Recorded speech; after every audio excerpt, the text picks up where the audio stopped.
Welcome to DCTV News. I'm your host Ganesh Shankar, and today we have a special guest who is an Indigenous rights advocate, a former faculty member of Durham College, is currently working with the Durham Community Health Centre for the welfare of the First Nations, and continues to campaign for the basic rights of the Indigenous people of Canada.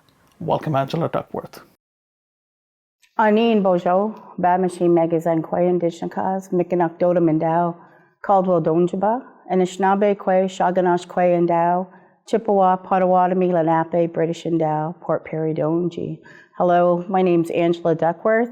What I said to you was that my name is Soaring Eagle Woman, that I'm Turtle Clan, that I am Caldwell First Nation, that I am made up of an Anishinaabe woman and a non-Indigenous woman, which means on my mother's side, I'm Chippewa, Potawatomi, and Lenape, and because my father was from England, I have British ancestry.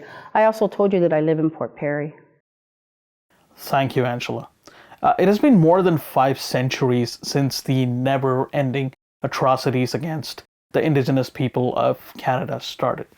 Have there been sufficient reparations from the government to make up for it?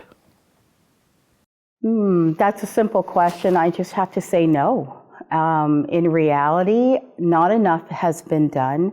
When we look at what needs to happen within the First Nation, Inuit, and Métis communities, Canada hasn't moved forward in restoring appropriately for the amount of things that were taken away from the First Nation, Inuit, and Métis peoples of this land. That's shocking indeed. Would you say that the government's promise to treat all Indigenous people equally as a way to apologize for the unspeakable suffering and deaths caused has not been kept, and that the fight still continues to this day? Yes, we are still fighting for our rights as First Nation, Inuit, and Métis people. We can look at that through our education systems, our healthcare systems. We can look at through all of those institutions to see how there is still an inequality that is given to First Nation, Inuit, and Métis peoples. Wow. The Indigenous communities have felt the intergenerational trauma that has been inflicted upon their ancestors. How are they coping with it? Well, when we look at what has happened to First Nation and Inuit Métis people over the years, we're looking at 7+ generations. There isn't enough out there for the Indigenous community to work on breaking that. We talk about mental health, and when we talk about mental health, where's the monies for mental health? How do we access that care? And if we have that care, you're only limited on how much you can access.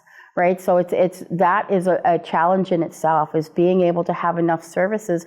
And when we look at all the other First Nations that are out there, there's over 635 First Nations in Canada. You know, there's remote locations. Do they have the same access to this mental health care that people in more urban settings have? So that's a challenge, and it took us generations to get here to where we're at. It's going to take us generations to get back to where we were originally at. So you stated before that the current policies by the government is inadequate to make up for all that has been taken away from the Indigenous people. So what is that one change that the government needs to start with in order to regain some hope for a better future for the Indigenous people of Canada? That's a tough question. Because there isn't just one thing that needs to change.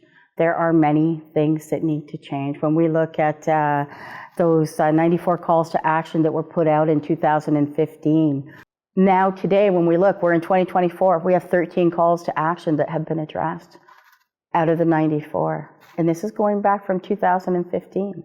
So when are there going to be forward motion on making sure that that change comes, right? We can't even get 94 calls to action to be addressed. So when you ask me what is the one thing that needs to change, there needs to be communication. There needs to be, whenever there's something going on and happening, First Nation and Inuit and Métis people, they need to be included in these conversations. Well, thank you, Angela. It is indeed an eye-opener that the government is still not keeping up its promises to the Indigenous people and continues to mistreat them to this day. I hope that this fight persists and the future generations of Indigenous people have a better tomorrow. That's all for today. For DCTV News, I'm Ganesh Shankar.